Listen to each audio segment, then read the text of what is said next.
Hey, want to learn the biggest secret in the world? In March 2023, sketchy billionaire Peter Thiel started a bank run. I did 1,500 hours of research, and I learned all their rotten secrets. The big one is the cryptocurrency. It's history's first planetary, multi-trillion-dollar Ponzi scheme. That's an economic doomsday device. And when that Ponzi goes insolvent, as all Ponzis must, we'll get the worst economic collapse in world history. Every powerful person you can think of is in on it. Want to know why everything gets worse and more expensive? That's because we live in a secret kleptocracy. That's when the government gets taken over by con artists whose only job is to steal from the public. And I hope you know this is wonderful news, because now that the public knows about the secret kleptocracy, they get to abolish their criminal government. Follow for more, or read this booklet, and you will bend history. Let me take you guys down the rabbit hole with me. Do you all recall the man who set himself on fire outside the New York City building during the Trump trial?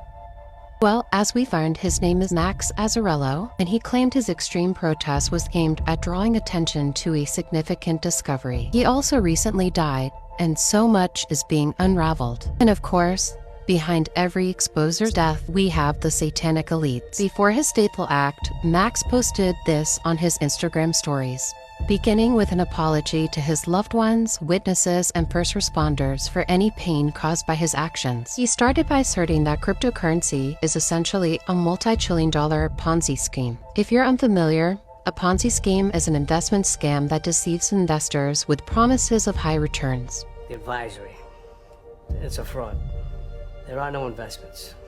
What are you talking about? Of course they're investments. I made them up. They're on every statement. I made them up. I've seen the trades. They're fake. All fake. Basically just a big Ponzi scheme. The key aspect of a Ponzi scheme is using new investors' money to pay older investors with no actual assets or legitimate operations behind it. It relies on continuous influx of new investment. Max claimed that the collapse of Silicon Valley Bank last year was just the start of what's to come. Recall that government regulators shut down Silicon Valley Bank shortly after Peter Thiel and Elon Musk initiated what's called a bank run. A bank run is when customers pull all their money out of the bank because they're afraid it's about to collapse. Accelerating its collapse, some of you might not know that Peter Thiel is the co-founder of PayPal, along with Elon Musk. Max alleges that the bank's failure was deliberate and part of a larger Ponzi scheme, causing global inflation. Hence why Bitcoin's value is closely tied to inflation rates. He argued that victims of this crypto scam aren't even aware their money has been stolen, leading to double counting of funds. When this Ponzi scheme unravels, Max predicts it will collapse our economy and the stock market. Max also accused major corporate criminals of funneling money through the blockchain, essentially siphoning off investments made in crypto exchanges. According to him, these exchanges are being used to launder money from military organizations, ransom payments, blackmail, and possibly even trafficking. In case you had any doubts about what Max Azzarello was saying, take a look at what Nobel Prize-winning economist Paul Krugman told Business Insider. He said that Silicon Valley Bank was operating under the same scam as Bernie Madoff. The U.S. Treasury has reportedly sanctioned hundreds of millions of dollars related to various crimes involving crypto exchanges. In his manifesto, Max Azzarello boldly proclaims that the United States government is the covert kleptocracy, where both political parties are manipulated by financial criminals whose sole aim is to sow division, deceive the populace, and drain them of their resources. He accuses these forces of pitting the public against itself, fostering blame games between parties, while quietly siphoning wealth away from ordinary people. Max contends that everything is becoming worse and more costly, while a select few hoard all the riches. Okay, let's delve deeper into the concept of a kleptocracy, a government plagued by unrestrained greed and corruption. Azzarello asserts that this exploitation is limited to just cryptocurrency.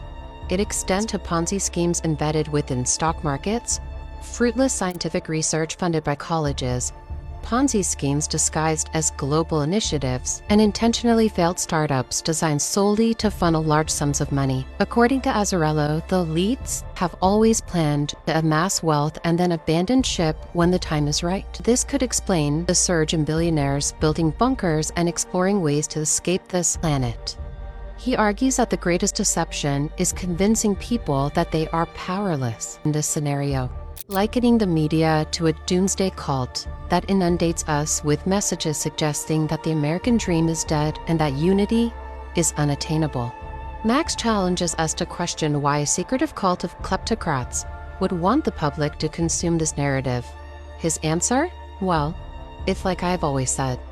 Always follow the money and the power.